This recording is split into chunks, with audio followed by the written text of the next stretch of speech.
Our society stands on the cusp of a new dawn, with a choice to move forward in harmony or remain transfixed in discord.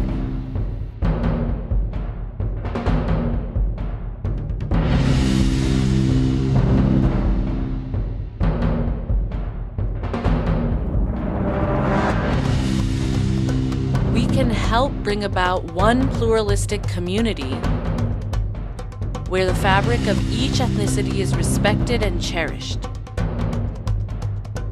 Or see a frittered society, disconnected by suspicion and bias.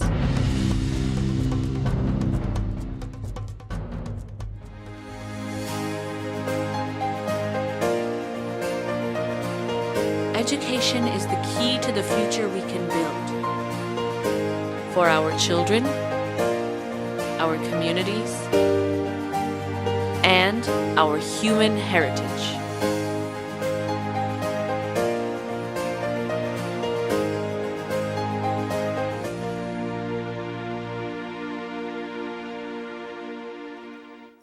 Imagine a place where your neighbors, your colleagues, your friends, the children of your friends can learn all about your history. Imagine that they learn about that in an area that is without bias, without the ugliness of hatred, without the arrogance that is there. That's what we are imagining, and that's what we have hopes for through this chair.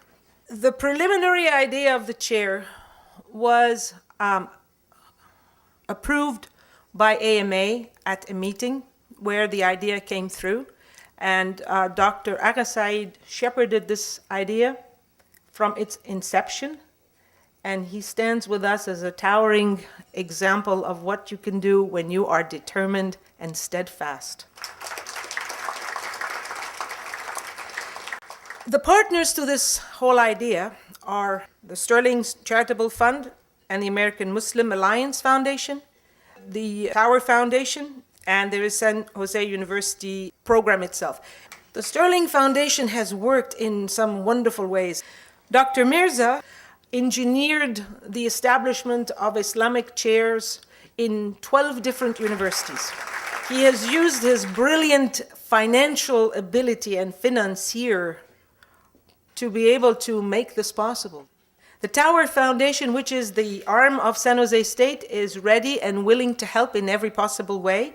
And they are dedicated to expanding the university program. They're dedicated to expanding the outreach of the university. San Jose State University has approximately 30,000 students, so the ability to create a permanent endowment around a topic as important as Islamic studies really creates an opportunity to educate and expose all of these students to information they may not have previously been able to learn about. Clearly, there's a lot of conflict around the world, and the best thing we can do is set a good example, and endowing a chair at San Jose State for Islamic studies would be a great start in that endeavor. I'll relate to you a meeting that I had with the Dalai Lama in 2009 in Amritsar.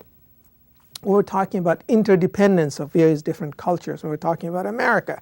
He grabbed my hand and he dragged me into his office. There were only 4 of us. And he said, Dr. Ahmed, there are 1,000 million Americans, these were his words, 1,000 million Muslims in the world. And what you have to do is to build institutions. You have to project what it is that you have to offer the whole world. I believe in Edward Said's words that the civilizations flourish when they're cross-fertilized, not in isolation. One of the things growing up here that has been frustrating to me have been all the misconceptions about Islam and Muslims. If people were less afraid to participate as Muslims, they would really want to learn more about their neighbors and probably even want to share more about their own lives. And because in the United States, one of the major problems in this area is Islamophobia, would be particularly good if we could do a better job in countering that. I teach global economy, so what I'd like to see is sort of a global international program that really gives a very balanced, very realistic, very practical view of Islam that my students, my business students who are going to be leaders, leading corporations can take and use for the benefit of their businesses, the benefit of society, and the benefit of just, the whole profession. And so the challenge for the academic community is to project itself to the local community, make the bridge so that people can enjoy the investment we make in the university system. Zaytuna College trains individuals within the Islamic tradition to go back to the community in a specific way. As such, they are studying within the tradition. A chair in San Jose State University, whether it's also San Jose or San Francisco or Berkeley or other places, has to come to study Islam from a longer view and from an external perspective, while at the same time being or having closeness to the community. Our scholars divided obligations, the wajibat, into two types, fara'id al-kifaya and fara'id al-ayn. Fara'id al-kifaya are collective obligations. Fara'id al-ayn are those individual obligations. Now, one of the problems in our community is there's so much devotional focus on the individual obligations that all of the collective obligations have been neglected. And so looking at our societal obligations, we have to see one of the main collective obligations in this country is for us to establish Islamic institutions and also to make sure that the existing institutions have qualified and well-run Islamic departments. Right here you see what $1 million can bring us. We will have a program, a chair. It will have courses. It will start at the freshman level. It will be able to expand to the community through workshops, to businessmen, and to schools. The next one, the $3 million, confirms that we have a chair and a program.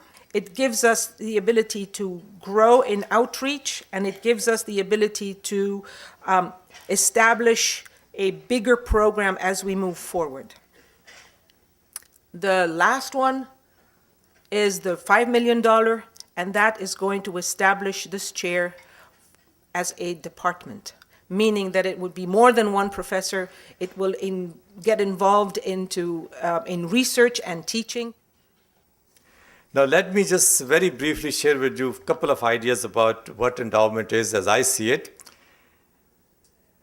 This is really, in my mind, is a perpetual charity. It's a sadqa jariyah. It's a gift which just keeps on giving. There are many, many definitions you must have read and seen.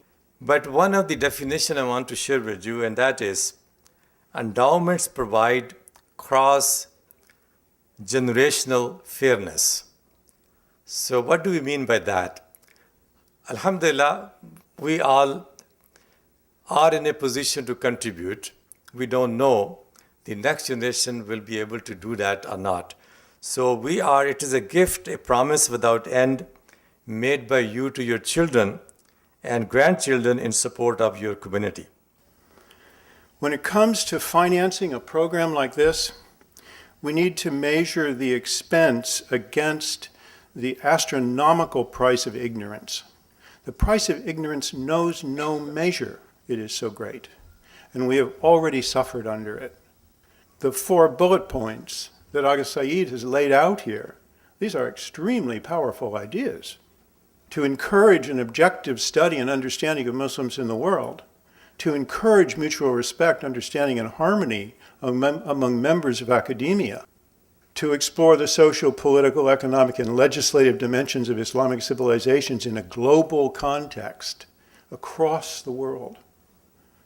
Whew. I mean, these little bullet points, if they are achieved, will create or help create a situation where your average student going through a 4-year program at the school will have a chance to recognize Islamic civilization rubbing shoulders with all the other great civilizations of the world. Hello everyone. Thank you very much for your interest in supporting an endowed chair of Islamic Studies at San Jose State University. The Islamic Studies program we envision will reflect on our university's role as a cradle of creativity and dialogue and a home of high achievers and dreamers. Our focus on the contributions and concerns of Muslims today will be within the context of the Islamic thinkers throughout history. To give you a better idea about this rich history, let us spend a few moments reflecting upon the golden age of Islamic civilizations from 8th to 12th century, presented by Mariam Saeed. Take a look at the global nature of Silicon Valley today. Just like modern-day Silicon Valley, early Islam spread knowledge from all over the world. Islam proliferated from the Arabian Peninsula into India and China. It started in Baghdad with an institution called Darul Hikmah early in the 9th century. Darul Hikmah became a great source of scholars from throughout the world. Christian, Jewish, Zoroastrian, and Indian scholars, together with Islamic scholars, translated the great works of the Greeks, the Sanskrit writings of the Indians, and the Zoroastrians, and brought it to Arabic. From the early days of the 8th and 9th century, they built an Islamic civilization that made tremendous contributions to the world. Darul Hikmah became the basis of present-day universities. Morocco's Al-Qaroun University became the world's first university in the 9th century. Abu Rehan al-Bruni lived in the 10th century in Ghazni in present-day Afghanistan. He calculated the circumference of the earth within 0.5% of what we know today. Remember, he was doing this at a time when medieval Europe thought that the world was flat. Al-Ghazali introduced the Indian numbering system to the Arab world. Had it not been for this system, we would not have had the great discoveries in mathematics and sciences in later years. Ibn Musa al-Khwarizmi's work became the basis of calculus in modern-day math. This made possible all the great inventions and engineering work that we enjoy today. Some of the complex calculations made for the Qibla led to the development of trigonometry and spherical geometry. Umar al-Khayyam in the 12th century was able to calculate the full length of the year with the accuracy of the millionth of a day. Moreover, the works of Umar al-Khayyam were more precise than the Gregorian calendar calculations made 500 years later. Ibn Hatim made groundbreaking work in optics that can be seen in cameras today. Al-Ghazali made contributions in the mechanical engineering of today's water pump. His elephant clock became the basis of the cuckoo clock that is usually attributed to the German tradition. Ibn Khaldun is known as the father of present-day sociology and for the great contributions he made in the areas of economics and taxation. Zakaria al-Razi did groundbreaking work in allergies. He was the first to draw a distinction between the measles and smallpox. Ibn al-Nafs explained blood circulation, and this led to many other medical discoveries. He also made a number of contributions to philosophy. Abu Qasim al-Zahrawi was one of the pioneers of present-day surgery. Modern-day surgical tools are based on the instruments he had developed over 800 years ago. Jabir ibn Hayyan's work in chemistry and alchemy was tremendously important, as well as his development of geography and maps of the world. Al-Farabi was a cosmologist, a logician, and a musician. His work is viewed with tremendous importance even to this day. Al-Ghazali is one of the most profound philosophers who had an incredible impact by building upon the works of the Greeks. His influence was not only in the Islamic world but on European philosophers such as Thomas Aquinas. The philosophical work by Ibn Rushd in humanism became the basis of the present-day Renaissance. Islamic civilization made great contributions in agriculture. Major breakthroughs in irrigation were made by the Zoroastrians in Persia and became the basis of the irrigation system that we know today. The whole idea of globalization of crops really started in the Islamic Golden Age. Europe was introduced to sorghum and coffee from Africa, rice, mangoes, spices from India, fruits of all kinds from China, and olives and cotton from the Middle East. Beautiful architecture was given to the world and includes the Taj Mahal in India, the works from Persia, the geometric dome of the Rock, the Grand Mosque in Cordoba, and the Alhambra Palace in Granada in Andalusian Spain. Great ornamental work was done throughout the Islamic world, including Persia. Excellent examples of murkarnas can be seen today. Islamic art is of tremendous importance. Just look at the beauty, balance, and aesthetics of Islamic calligraphy. The mosaics and geometric designs, and miniature art, which dates back to the 13th century in Afghanistan. These contributions in many fields throughout time are just part of our proposed Islamic Studies program. Here are more ideas. Would like to invite Islamic scholars from around the world to come and teach as guest lecturers at San Jose State University. Would like to have these programs as part of massive open online courses that will be accessible to everyone, everywhere, at any time. Would like to develop an annual virtual conference on Islamic civilization that will be accessible to everyone, everywhere. These will be the ways that the Islamic Shared Studies will create a dialogue among cultures. This is my vision of endowing this fund. Now we can have one donor contribute $3 million to this Islamic chair, but I'd rather have 3 million people contribute to this goal, because this way the entire community can have a sense of pride and ownership for this for many generations to come.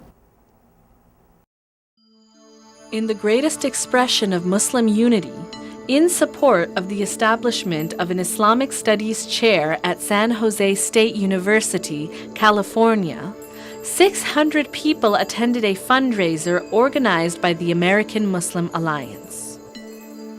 You know what when I came and I said a gathering, what it reminded me? It reminded me of the late 80s and the early 90s, when you will stand up and raise funds to build a masjid. That's when I saw that crowd, the vibration in the crowd, the energy in the crowd. It's no longer a matter of masjid here. It's a matter of Islamic studies. Let us have the same vibration where we could raise $650,000, $700,000 in a night. The bottom line is that people can donate in different ways. They are not just restricted to just cash donations. The way to start donating is to donate money to this Sterling Charitable Fund, with the intent that this donation is meant for the endowed chair on Islamic civilization. So anybody can participate in raising these funds. If you feel the spur to action and want to participate in the larger effort for this San Jose State University Endowed Chair of Islamic Studies, please contribute through the Sterling Charitable Gift Fund at 459 Herndon Parkway, number 22, Herndon, Virginia, 20170. Tax ID number 54-197-8669. Thank you for investing in your children and grandchildren's future and the future of Islam in America.